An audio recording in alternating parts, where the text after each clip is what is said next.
오늘 본문은 예수님이 제자들 곁을 떠나가시면서 주어지는 1년의 고별 설교 다음에 이어지는 고별 기도입니다. 이제 할 말 다 했고 이제 마지막 기도를 남기는 거예요. 이것을 신학자들은 예수님의 대제사장적인 기도라고도 그렇게 말합니다. 17장 전체가 예수님의 고별 기도문입니다. 이런저런 기도의 주제들이 등장하는데 17장을 여러분은 찬찬히 읽어보시면 이 모든 주제는 한 가지로 모입니다. 뭐냐? 하나님, 남겨지는 제자들이 하나가 되게 하옵소서. 하나됨이 예수님의 마지막 제자들을 향한 기도 제목입니다. 11절이 17장 전체의 기도의 내용 중에 하나됨에 대한 기도를 압축하고 있습니다. 여러분이 읽어보십시다. 시작. 나는 세상에 더 있지 아니하오나 그들은 세상에 있사옵고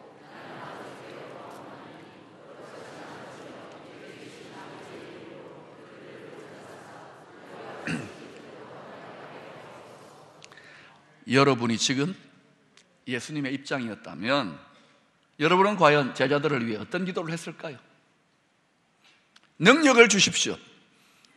이들이 사명을 잘 감당할 수 있도록 더 많은 은사와 더 많은 자원들을 붙여주십시오.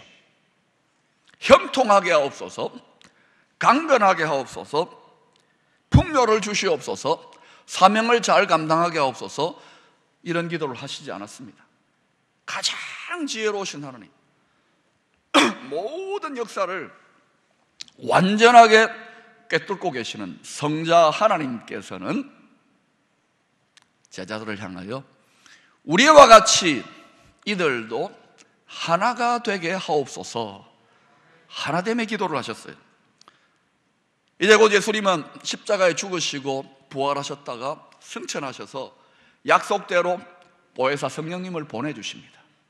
그리고 우리가 잘 알듯이 사도행전에서 제자들은 120명이 마가다락방에 모여서 주님이 가르쳐준 대로 전심으로 기도하다가 열흘 만에 성령의 강력한 권능에 사로잡힙니다. 한 주먹도 안 되는 120명, 그 중에서 제자들 12명, 이 소수의 세력들이 유대사회뿐만 아니라 당시 전 세계 로마 치하에서 모진 핍박과 압력과 가진 어려움들을 이기고 담대하게 뚫고 나아가는 능력의 사도들이 되었습니다. 또한 그 성령의 권능으로 태어난 교회, 응애하고 이제 신생아와 같이 교회가 태어났습니다. 그러나 이 교회는 어린아이같이 가난아기처럼 약하지만 슈퍼 베이비처럼 튼튼한 교회로 태어나서 빠르게 성장하면서 급속도로 확산되기 시작했습니다. 하나님 나라의 위대한 역사가 본격적으로 이제 시작된 것입니다. 예수님의 십자가와 부활로 인하여 죄와 사망의 권세를 움켜쥐고 왕노릇하던, 불법적으로 왕노릇하는 원수 마귀의 머리, 옛 뱀의 머리를 짓밟아 버린 것입니다. 할렐루야. 그리고 성령의 권능으로 태어난 신생교회, 초대 예루살렘 교회를 중심으로 초대교회는 급속하게 퍼져가고 성장하기 시작했습니다. 자, 이러한 부흥하는 교회, 급성장하는 교회는 사탄의 세력들, 원수 마귀들, 악한 귀신들에게 큰 도전과 위협과 고민거리가 되었습니다. 자, 그런데 주님은 바로 이 영적인 악한 세력들과 교회와 성도들이 앞으로 영적인 싸움을 벌이게 될 것을 내다보시고 이 원수마귀 사탄이 가장 즐겨 쓰는 수법이 사람들 사이에 미움과 오해뿐만 아니라 믿는 자들, 성도들 사이에 미움과 원한과 오해의 쓴뿌리를 뿌려가지고 이간질하고 분열시킬 것을 잘 아셨습니다. 이것을 통하여서 교회와 성도들이 가지고 있는 사명, 권능, 능력, 자원들을 다 빼앗고 제한시키고 무력화 시키려고 시도한다는 것을 잘 아셨습니다. 그래서 악한 원수의 괴계, 그냥 잔꾀가 아닙니다. 엄청나게 발달된 속임수, 이간질, 전략, 이런 것으로 말미암아 속수무책으로 당하지 말고 서로 사랑함으로 하나됨을 지킬 수 있도록 하나님께 기도하셨습니다. 여러분, 인류의 역사를 보세요. 미움과 증오와 억압과 차별과 전쟁으로 점철되어진 것이 인류 역사입니다. 전 세계 어느 나라 어느 민족을 가보세요. 전쟁이 없었고 싸움이 없었고 갈등과 다툼이 없었던 곳이, 투쟁이 없었던 곳이 한 군데도 없습니다. 지금도 전 세계 곳곳에서 부분적이지만은 분노가 폭발해가지고 일어나는 각종 전쟁과 테러가 있습니다. 이 분노가 개인 가운데에, 가정 가운데에, 교회 가운데에 터져나오면 어떻게 됩니까? 교회가 갈라지고 법정 소송을 하게 되고 부부는 이혼하게 되고 개인은 개인대로, 교회 세상 바깥에서 일어나는 살인, 폭력, 이런 소식들을 우리는 심심찮게 듣지 않습니까? 엄청난 이야기들, 이것들이 왜 일어납니까? 분노가 폭발하는 거예요. 쌓이고 쌓이다가 폭발하는 겁니다. 이간질과 거짓말과 속임수의 천재 사탄의 세력들은 개인과 가정과 공동체와 나라를 서로 다투게 하고 분열시키고 분쟁케 하여서 결국은요, 좋은 것을 주는 것 같지만 속이지만은 망하는 길로 물귀신처럼 끌고 간다는 것을 통찰해야 됩니다. 도적질하고 죽이고 멸망시키려는 것이 마귀의 궁극적인 목표입니다. 주님이 분명히 말씀하셨죠. 여러분, 사탄 마귀의 세력들은 졸지도 자지도 아니하고 마음을 다해, 목숨을 다해, 힘을 다해, 뜻을 다해 세상 사람들은 이미 다 제껴놓았고, 교회와 성도들, 가장 강력한 하나님의 성령을 소유한 자신들의 가장 강력한 맞수를 졸지도 주무시도 않고 마음을 다해, 힘을 다해, 목숨을 다해, 뜻을 다해 여러분의 형통과 여러분의 지혜와 여러분의 능력과 여러분의 권능을 빼앗아가려고 시도하고 있다는 것을 아셔야 됩니다. 그래서 우리는 마음을 다해, 생명을 다해, 목숨을 다해, 뜻을 다해, 그리고 쉬지 않게 기도하라. 두드리라, 찾아라, 구하라. 왜 주님이 이렇게 반복 이야기하실까요? 우리도 최선을 다하지만 저들도 최선을 다하고 있는 거예요. 저들이 얼마나 충성스러운지요, 저들이 얼마나 생명 다해 열심히 있죠. 근데 우리는 생명 다해 사랑하라, 열심 내라 하는데도 안 하잖아요. 그러니까 당할 수밖에 없죠. 이 땅에 지구 시민들과 수많은 나라들이 더 많이 미혹되면 미혹될수록 더 큰 규모의 세계적인 갈등과 전쟁이 일어날 수밖에 없는 것입니다. 성경을 보세요. 앞으로 어떤 일이 일어날 것인지. 그래서 미혹을 당하지 않도록, 속임수에 넘어가지 않도록, 기만 전술에 넘어가지 않도록 깨어서 교회와 성도들이 기도해야 하는 것입니다. 자다가 깰 때가 된 것입니다. 지난 11월 7일 화요일은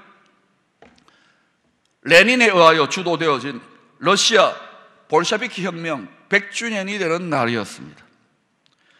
독일의 한 신학교에 다니던 신학생이 당시 독일 사회의 무능함과 독일 교회의 부패함과 무능함에 염증을 느껴가지고 하나님을 떠나버립니다. 신앙을 버립니다. 그리고 이 사회를 하나님 없이 한번 변화시켜 보겠다고 도서관에 박혀서 엄청난 책을 읽고 공부를 하고 어떤 지혜가 막 임하는 거예요. 엄청난 지혜가 임하는 거예요. 거기서 이 신학교를 떠난 신학생이 공부하고 지식을 쌓은 것으로 만들어진 이론이 바로 공산주의 이데올로기입니다. 바로 칼 마르크스가 만든 이론입니다. 그의 공산사회주의 사상에 기반해서 세계 최초의 공산혁명이 일어났는데 그것이 바로 러시아 볼셰비키 혁명입니다. 불과 100년 전에 일어났던 일입니다. 그런데 이 혁명의 사상적인 철학적인 대부였던 칼 마르크스가 꿈꾸었던 이 땅의 지상의 유토피아, 공산 사회주의의 이상적인 모델은 아이러니하게도 사도행전 2장 43절 이하에 성령의 권능으로 태어난 초대 예루살렘 교회 공동체의 모습이었습니다. 다 함께 있어 모든 물건을 서로 통용하고, 공산, 그리고 또 재산과 소유를 팔아 각 사람의 필요를 따라 나눠주며, 공산사회, 얼마나 아름다운 이상적인 이런 공동체, 이런 나라를 내가 한번 만들어 봐야 되겠다. 그런 이러한 이상적인 공동체를 이루기 위한 도구로 하나님에 대한 믿음, 인간의 죄성을 이기게 하는 성령의 권능을 버려버리고 하나님 없이 계급투쟁, 부패한 기득권 세력을 타도하자, 계급투쟁, 프롤레타리아 혁명을 주장했습니다. 하나님 없이 사회주의, 천국, 지상의 유토피아를 만들어 보겠다는 것이 이 이론의 본질입니다. 이 그럴듯한 사상에 러시아의 수많은 신흥 지식인들과 피 끓는 젊은이들, 그리고 유럽을 중심으로 전 세계에 공의에 굶주렸던 지성인들과 젊은이들이 벌떼처럼 달라들면서 열광적으로 그 이론을 받아들이고 그 이론을 위하여 목숨을 바치고 마음을 다하여 힘을 다하여 자신의 일생을 드리게 되었습니다. 부패한 왕족들과 귀족들을 타도하자, 무능하고 타락한 천년의 러시아 정교회를 몰아내자, 마침내 억압받던 노동자, 농민, 군인들을 유축으로 한 볼셰비키 혁명이 성공하게 됩니다. 자기들도 깜짝 놀랐어요. 이렇게 빨리 성공할지. 그리고 그로부터 불과 수십 년 만에 러시아는 세계의 종주국으로 그 이론과 체제를 수출하면서 전 세계 100개국 이상의 나라들이 이 매력적인 공산주의로 붓게 물들게 되었습니다. 어쩌면 이것은 당시에 또 유럽에, 러시아에 무능했던, 심지어는 부패했던 교회들에 대한 하나님의 심판적 징계였을지도 모릅니다. 레닌이 죽고 스탈린이 1924년부터 1953년까지 약 30년 동안 소비에트 공산주의 공화국의 막강한 권력을 움켜쥐게 됩니다.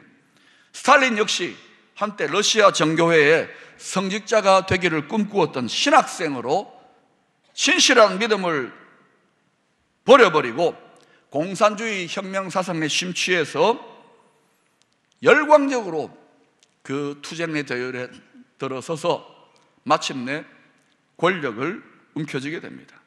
그리고 자신의 이상과 신념대로 공산주의 혁명을 통하여 이 러시아 땅에 이상국가를 이루고자 열심을 냅니다. 이 공산주의 이상의 걸림돌이 되는 자들은 반동분자로 몰아서 수많은 사람들이 처형을 당합니다. 그 숫자는 고무줄 늘어나듯이 작게 많게 이렇게 이야기되지만 하여튼 많은 사람들이 죽었습니다. 그리고 소련 전역에 악랄한 정치범 수용소, 시베리아, 따뜻할 때가 영하 30도, 겨울에 50도 이렇게 되는 정치범 수용소, 악명 높은 굴라그를 만들어서 3대에 걸쳐서 연좌제를 적용해가지고 할아버지가 잘못해도 아들, 손자까지 다 집어넣습니다.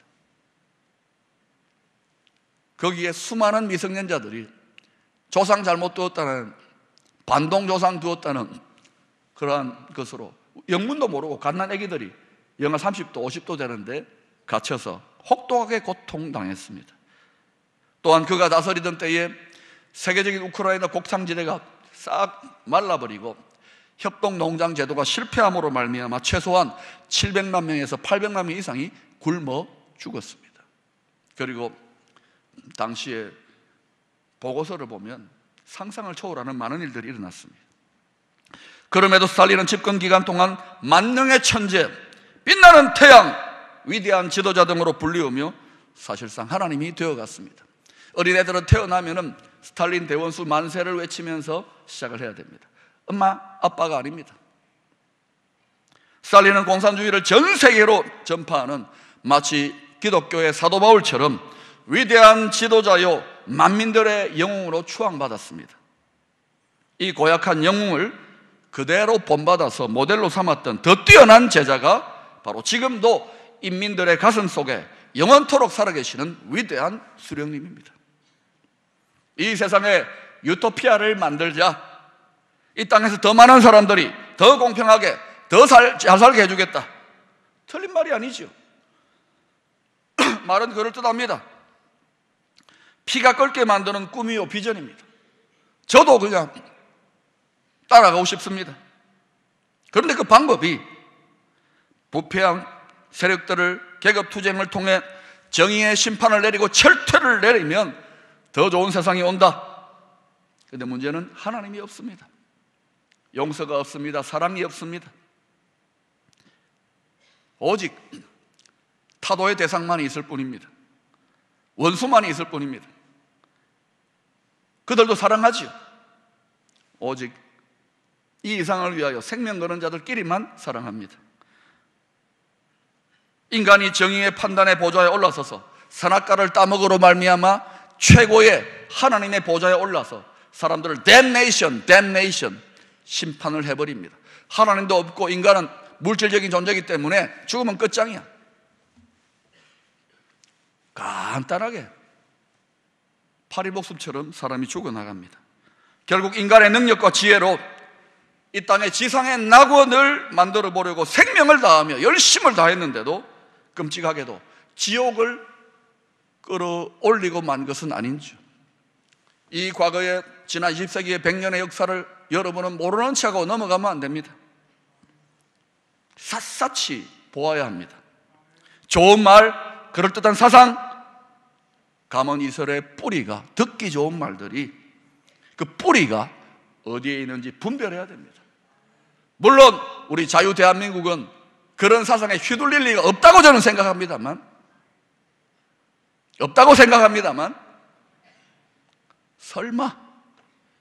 설마가 잡는 일이 있어요.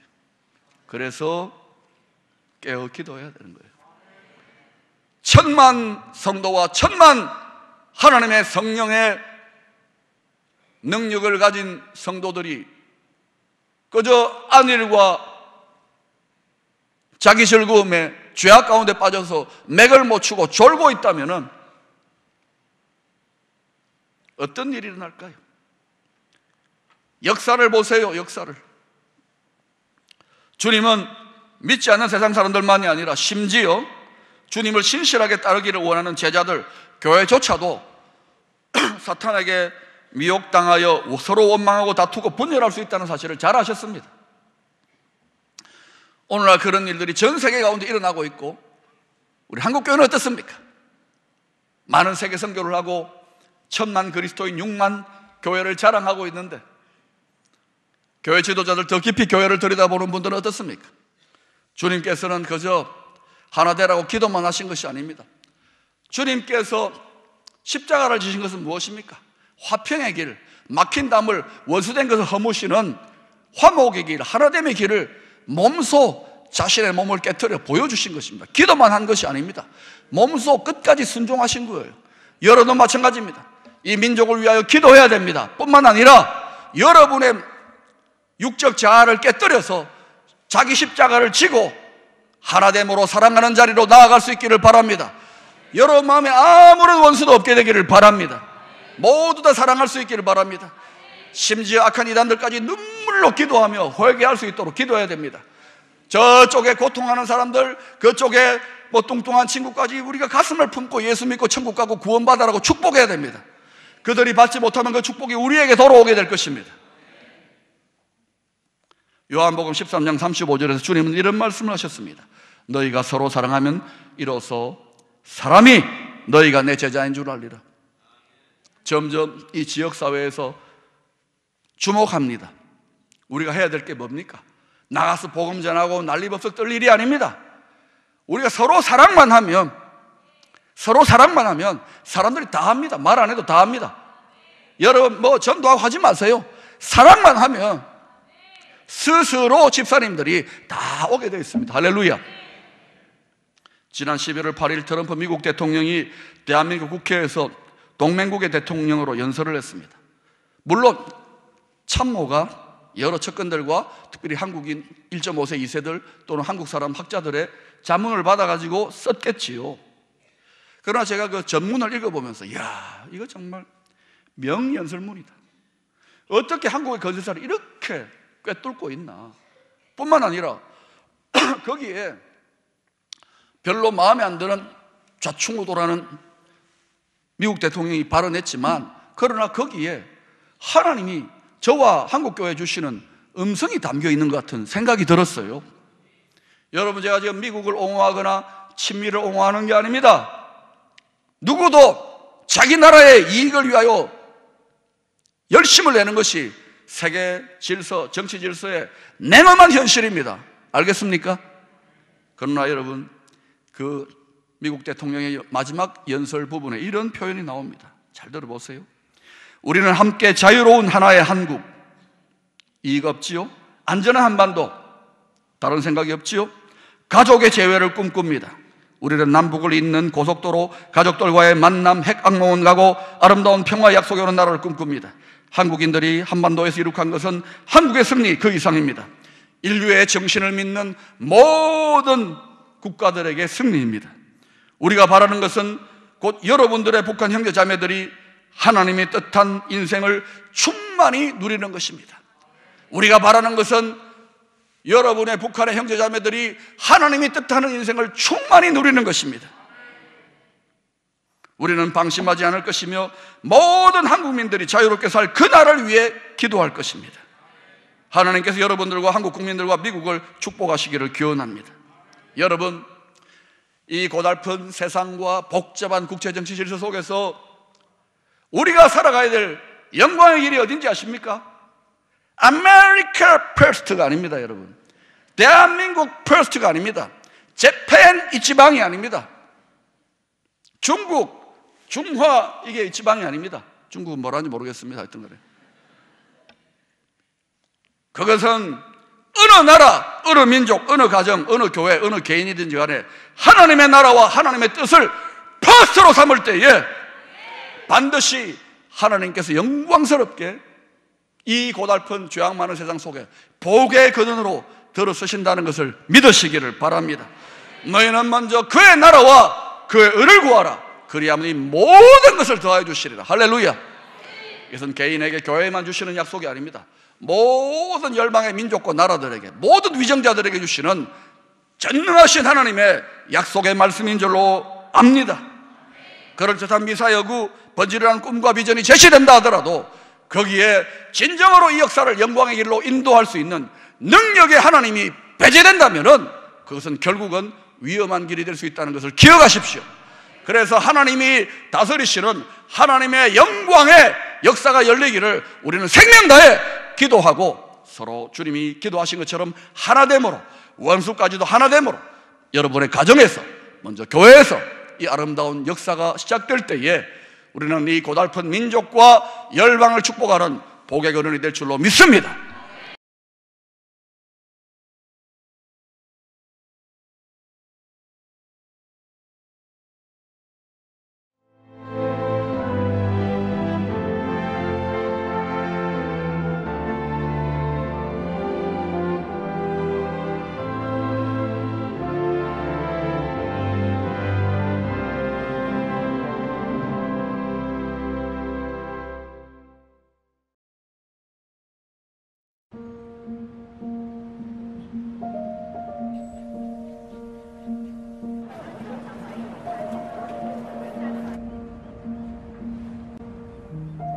너희는 다만 공의가 물처럼 흐르게 하고 정의가 마르지 않는 강처럼 흐르게 하여라.